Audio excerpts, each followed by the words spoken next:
It's time to take a ride on the Steelers Afternoon Drive with our co-hosts, Alan Saunders and Zachary Smith.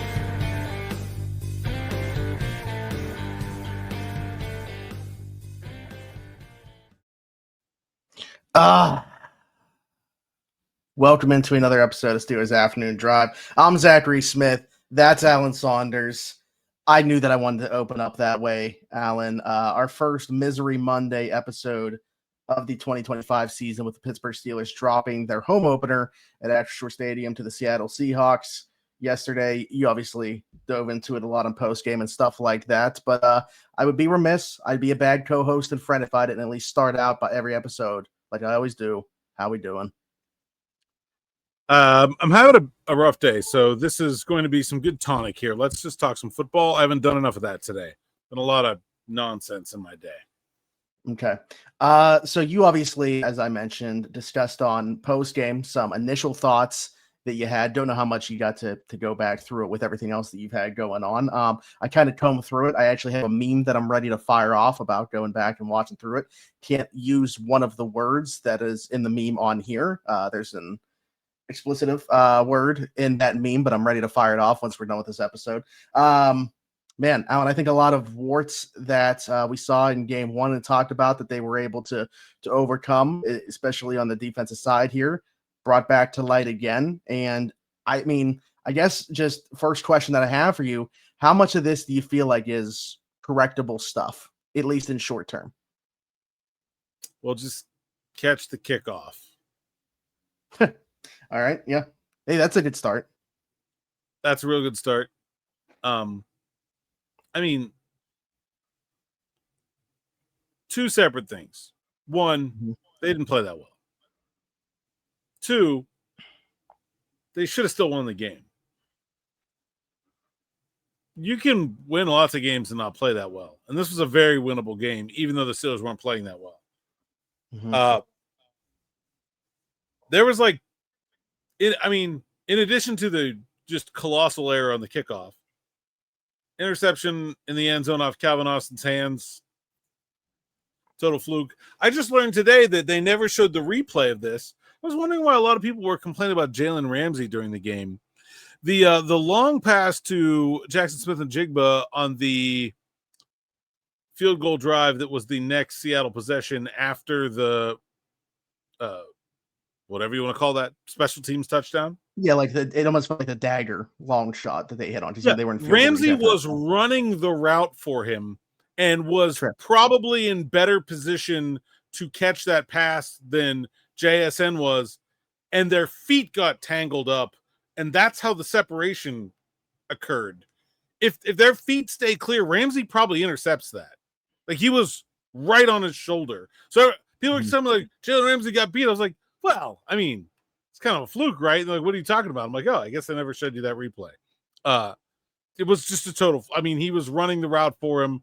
Their feet get tangled up, and Ramsey falls, and JSN, well, he didn't all the fall, but stumbles, and JSN keeps his balance. And yeah, I mean, so like, if the Steelers played that game that well again, they'd probably win it.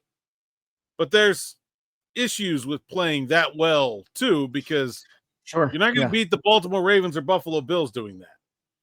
Right. I mean, even if they were 2-0, had they played basically the exact same way but got a different result, I don't know how much different my tune would be, just because I'm not all results based. I think the people that watch or listen to this know that, like, especially early in the season, like I want to see the process really start to come to fruition here. Hopefully, the kickoff thing's interesting because I literally had a tweet early in the game from one that Kaleb Johnson did return, where it's just like, I know it's early and stuff like that. It just looks so unnatural. Did not think that he was a fit to be doing that job. And I was like, Kaleb Johnson should not be returning kicks. And then that happens afterwards. And I'm like, okay, now he really shouldn't be returning kicks.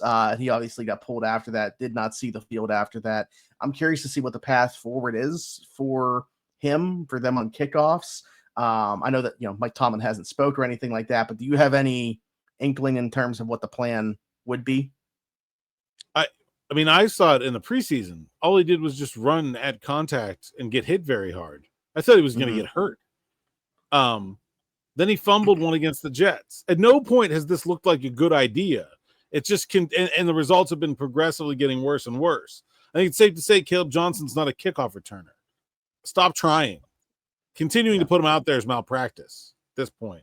Not just because if Calvin Austin made a mistake on a punt, well, he's got a really good average and he returned one for a touchdown last year and you chalk it up to a mistake.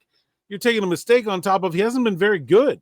I mean, like it's a small sample here, but I mean, there's no reason to want him back there. Yeah. He's averaging 23.8 yards per return. That's nothing special. It's better than what they had last year, but it's nothing special. It's not worth a fumble and a boneheaded touchdown the other way in 2 games. Even if he cleans those up, it's just, I don't know. It seemed like a gift of a role for a draft pick that didn't even really earn it, and now he screwed that up.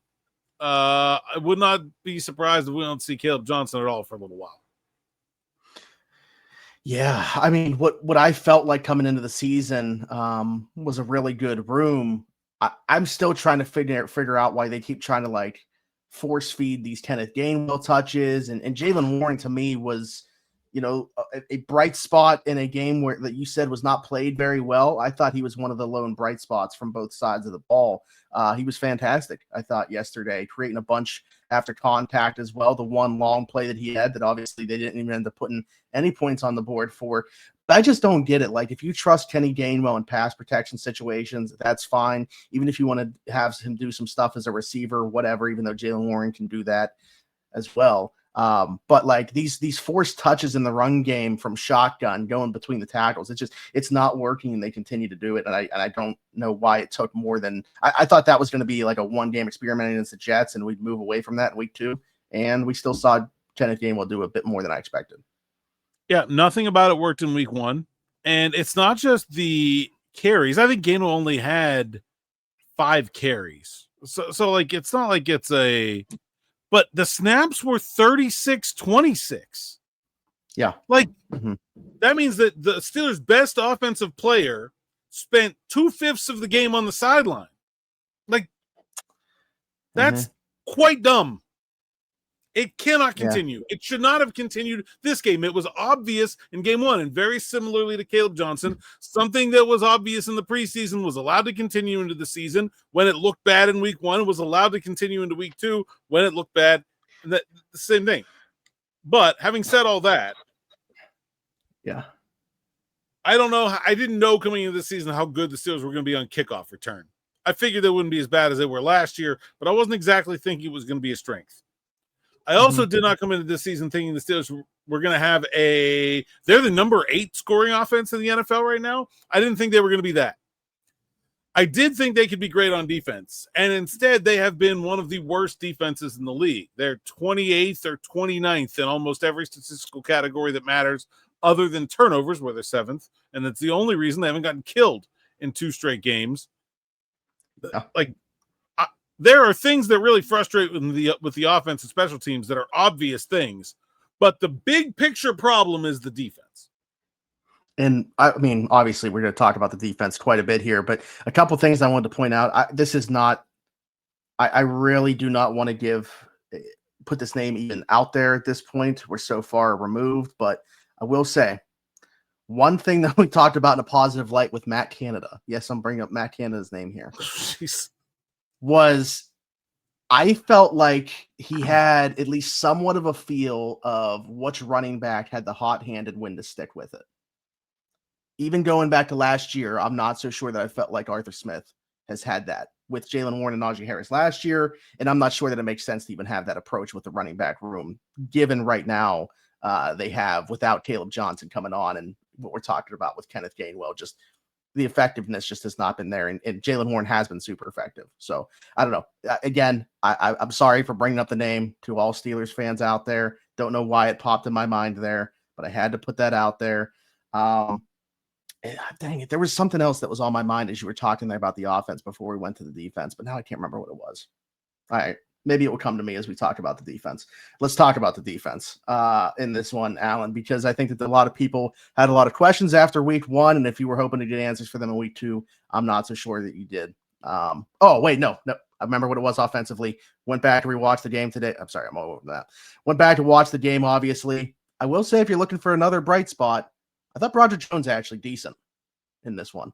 Definitely. Yeah, it was kind of the gist of my morning rush that I felt like Aaron Rodgers was hit more in this game than he was in the opener, but you can't really just like point at Broderick Jones like you could the first time. I thought it was, he was fine, and it was a lot more coverage sacks. It was a lot more Rodgers not getting rid of the ball, and I think I don't know if you charted them all. Like I think Seumalo gave up one. I think Fautanu might have given up one. It wasn't like it was in game 1 where it was Broderick Jones just getting beat over and over again. Like he was much better in this one. And I think a very good edge rusher in Boye Mafe as well. So I think a good day for Broderick Jones. I thought he blocked well too. I thought a lot of their better runs were to the left throughout the day. And so, yeah, I'm not real worried about the offense. I'm not. They scored 32 against the Jets and 17 against the Seahawks. If they're averaging 25 and a half points a game, probably going to be pretty good as long as the defense even comes close to playing up to its potential. Okay, yeah. Now, all right. Now we can talk about the defense. A lot of questions that we had from week 1 carried over to week 2. I think a lot of people are like, will we get some answers to these things in week 2? And not so sure that we did, Alan. Brief synopsis. What was your takeaways from watching this defense's performance in week 2? So after I did morning rush, where I was really focused on the offensive line, I went back and watched some of the run defense. I don't even really know where to start. You got guys just getting embarrassed. It's honestly hard to watch. I don't know that I've ever seen a Steelers run defense perform. I know that the Ravens game was bad statistically, but look, like there was like schematic things that Baltimore was getting them on. And then you just have 2 elite talents, right? Where like you get got by Jackson and Henry. It's not good, but there is a level of acceptance with that. Yeah. The weird thing is that it's like all their mistakes and bad plays concentrate. Like the success rate of I bet their PFF scores are pretty good. I haven't looked at them, but I bet their PFF scores are better because down in and down out, they had a lot of stuffs. They had a lot of like 0-yard runs, 1-yard runs, but they gave up explosive runs because guys just got like, this is where PFF's little scale falls apart because when you get solo blocked backwards into your own linebacker and create a hole the size of a Mitsubishi Fuso, like there's just you can't grade that low enough on their scale. Like there's a 20-yard run, there's a 10-yard run, there's a 19-yard run on 3rd and 19. Like there were too many reps that were so bad that it just didn't even allow the other guys around them to be competitive. And short of not playing those guys anymore, and there were way too many of them to not play them anymore. It's not possible. I don't know what else you do. Like I mentioned this on the post game. They practice tackling and they practice in pads more than any NFL team. All these guys played in the preseason except for Cam Hayward and TJ Watt, and they are not the problems at all. Both of those guys were good. Nick Herbig was great. Like those guys were not the issue.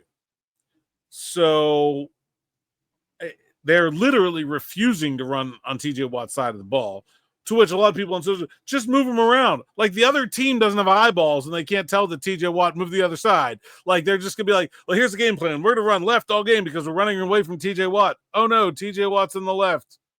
Yeah, run left anyway. like it's not like they're all more than capable of going, oh, Roger, we're going that way instead. And, it's not a big deal. Like, you can't be that one-sided in your defense. I understand there are injuries. Derek Harmon, Alex Highsmith, Deshaun Elliott should be three of their better run defenders. And I get it. They're not in there.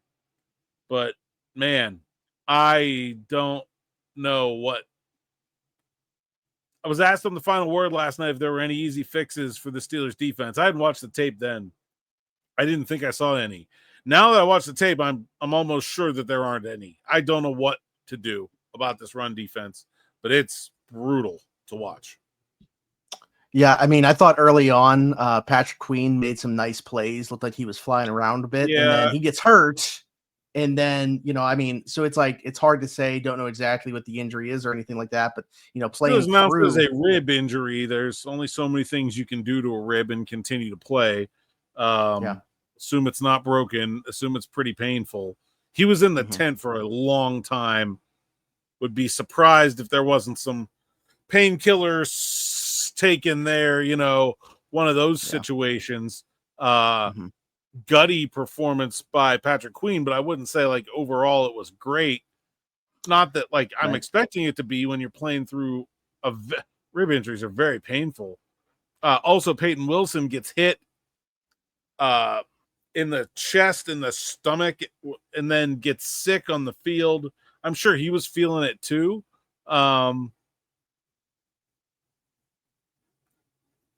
They don't have enough depth to deal with those kind of injuries. Like, this is a very good defense, 1 through 11. There are some positions where they have a lot of depth. I feel like in the secondary, I thought the coverage was mostly pretty good. But even without Joey Porter and Deshaun Elliott, but the run defense is really, really hurting. And other than getting some guys back, I don't know what else they can do. Yeah, I mean, I've been super disappointed with the start to the season for Peyton Wilson. I get that, whatever happened yesterday, and I'm sure, I have to commend him for playing through whatever and understand that injuries are a part of it. Are you hurt or are you injured?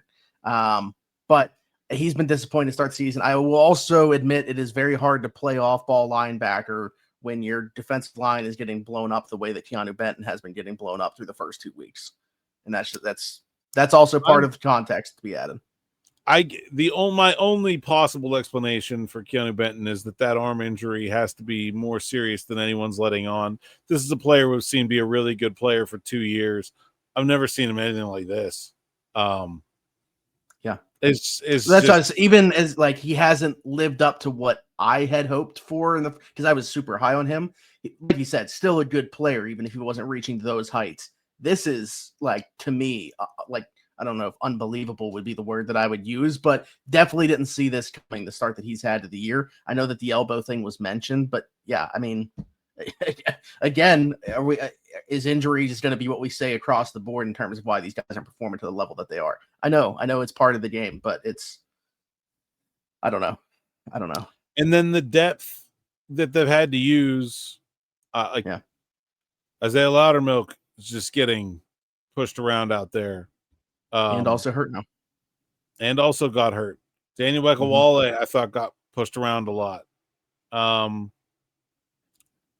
Logan Lee was out there for, 12, 10. 15 snaps, something like that. Like, I thought it was 10. Yeah, maybe 10 or 11, yeah. Yeah, I mean, that's not – Carson Bruner was out there for a play. Like that. Mm-hmm. When you're playing your 6th and your 7th round draft picks, and Wyatt Black had, I think, 40 snaps. So, I mean, yeah, there's a lack of depth there that's pretty clear that is being exposed by these injuries. That is a real issue.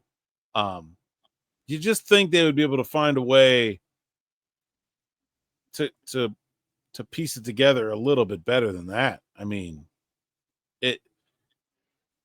and as has happened so many times over the years, 97 and 90 have not been able to come rescue them. Not that they've been bad. They haven't. Right. Yep. But they have not come up with the splash that you need to reverse that kind of trend. and that's also concerning. That's the thing. Like, that's what I was just saying, is even though I don't think that they've necessarily been the reason that they're here, they're also not putting on those capes right now to save them from a lot of situations that they were in the past. Also, with the blitz rate being up more than we've seen in the past years, do you think that's playing into? I know that you said from a coverage standpoint, you feel like they're keeping a lid on things for the most part and doing a good job. But I also wonder how that factors into it as well. You're blitzing more guys and having less guys in coverage. You get those one-on-one looks. The first touchdown of the game to Horton. I'm not going to put, I don't know if there was supposed to be help or what the situation was there. Jalen Ramsey, the closest defender on that. You don't know what happened. Kind of looked reminiscent of the touchdown that Garrett Wilson scored in week 1. But I just wondered, do you feel like maybe they need to get away from blitzing as much as they are for that reason? Yeah, but they're giving up all kinds of runs. So, yeah, I mean, it's very natural to want to add defenders to the box when you're getting gashed in the running game. You got to stop the run first and foremost, or nothing else matters. And so I think they trust Ramsey and Slay and those guys enough. I didn't think Juan Thornhill was particularly good in this game, but I thought the rest of them were fine. And they're like, with the run defense struggling the way it is, those guys are going to have to hold up a little bit and you're going to give up some plays because you're going to have to add bodies to the box when you're getting gashed this way. Is it to you just a matter of not being good enough? Is there anybody you're watching and questioning the effort standpoint at this point? I mean, 2 weeks in, that'd be a tough thing, but okay. No. And there's no move I see to make to play someone who's not they're playing them all. Like there's no change to make that looks like it would be helpful. Unless you can squeeze 10 more snaps out of Cam Hayward. I mean, that's probably long-term not what they want, but maybe what you have to do.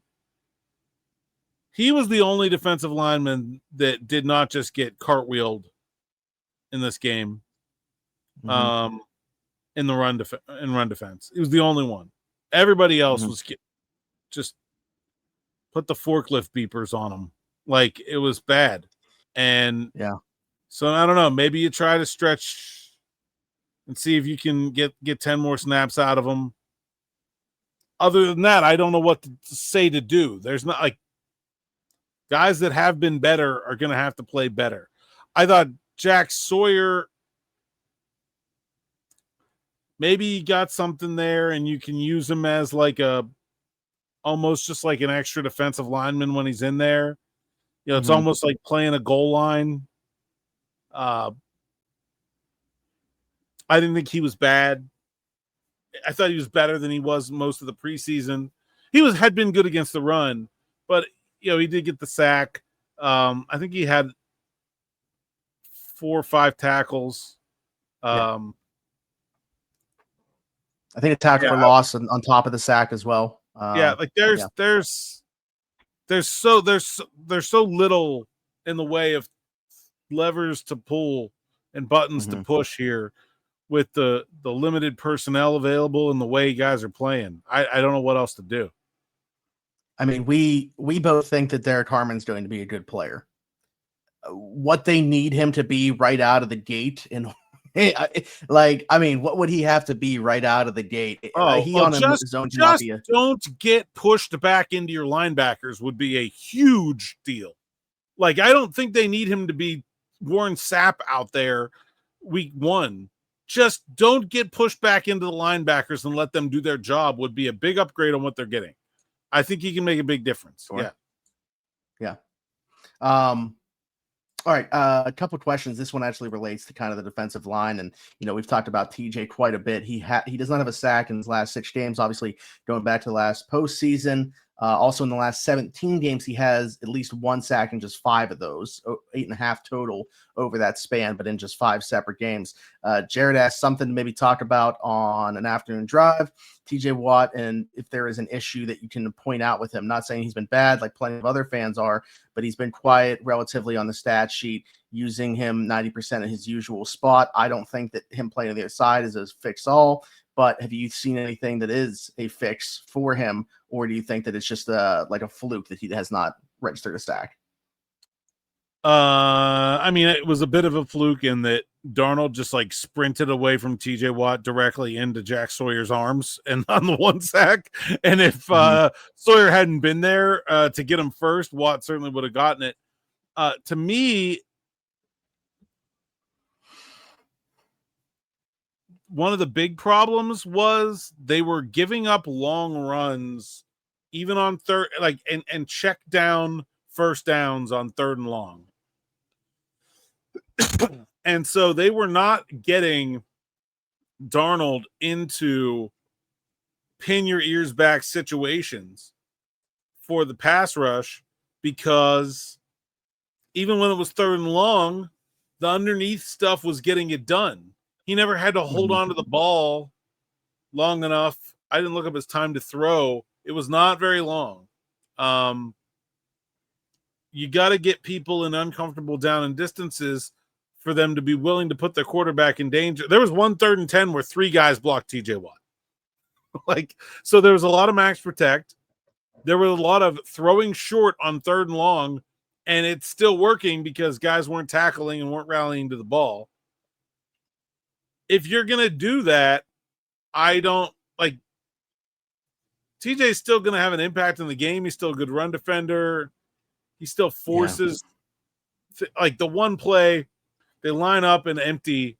TJ's going to torch his right tackle.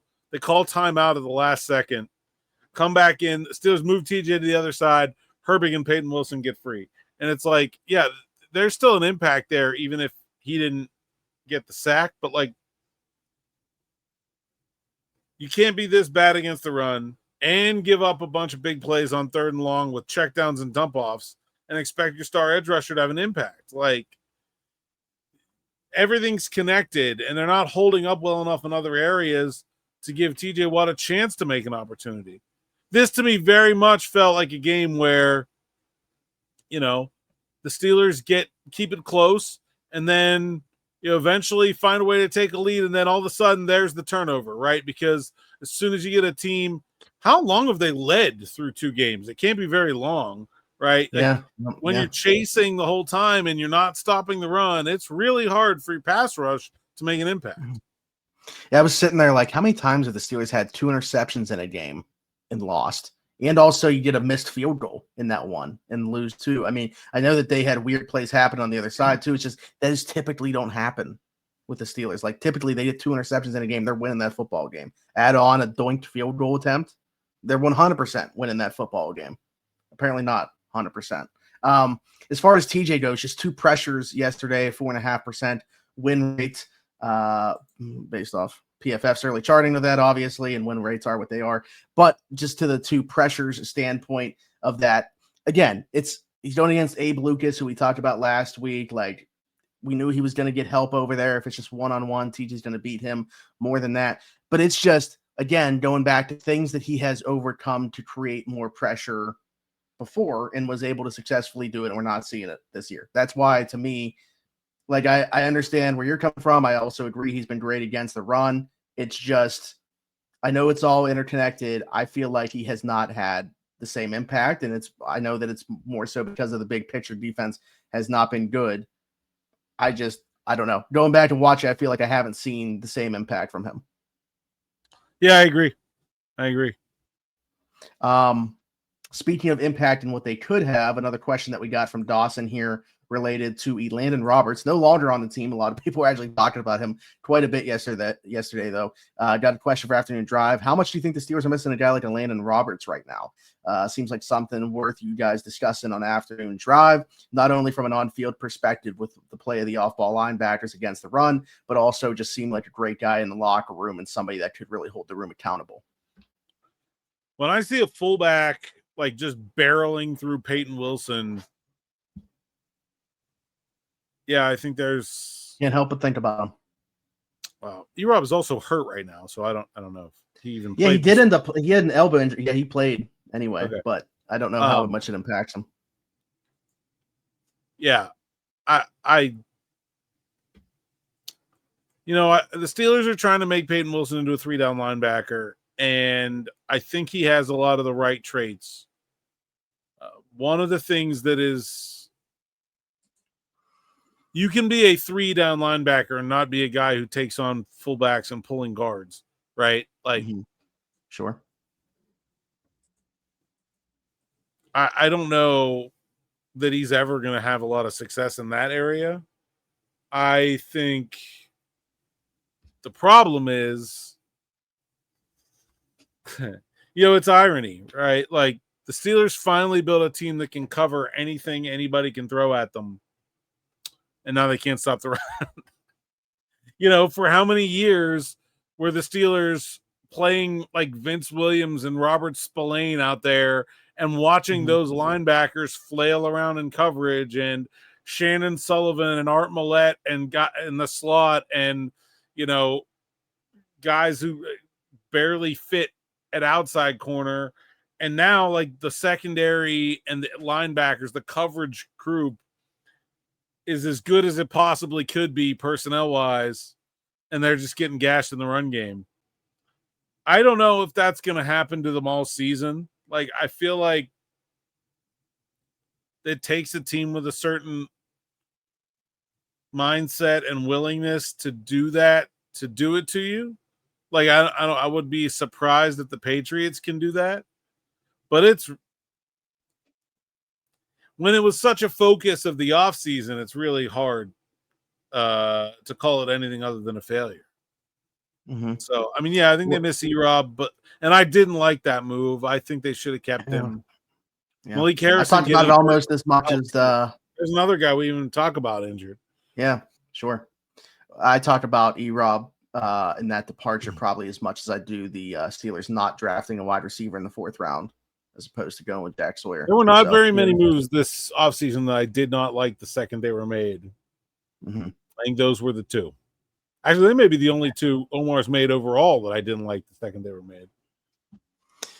Yeah, it's tough. I mean, going back to what you're saying there with, like, okay, they have the coverage group now, but they're not stopping the run. It kind of goes to, like, this overall point that I make. I think every team in the NFL has holes. It's just the best ones are able to mitigate or mask what those are with their strengths. When they had not a great group in coverage, the pass rush was getting home, and you didn't need to have the elite players on the back end. And now it's just like, okay, well, if you're going to have that group of coverage players, what are you sacrificing? And to this point, it's been against the run, obviously, and they're getting gashed and they're looking for answers. 2 games last year, they gave up 30+ points. They've done it through 2 games already this year. Now, granted, 24 if you take away the kickoff thing, which wasn't on the defense, but still, certainly not the results that I would have expected so far from this defense.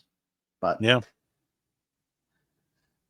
Neither here nor there at this point. Anything else to say, Alan, about this one before we wrap up today? Obviously, we're going to keep talking about this throughout the week. We'll hear from Tomlin tomorrow, talk about what his thoughts are. But anything else today? I don't think so. That's pretty much it. We'll do the scan tomorrow. All right. Well, yep. We know what you want for Morning Rush. Leave a couple comments there. Give me some ideas for this week. See what I can get into.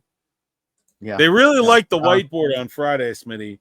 They're like guilting me into doing it every week. The thing about the whiteboard is it's great when I do it, but I got to have like a really good idea or it's kind of dry. So that's like, on the people. It's like really, in the moment. We'll see if I can come up with something this week.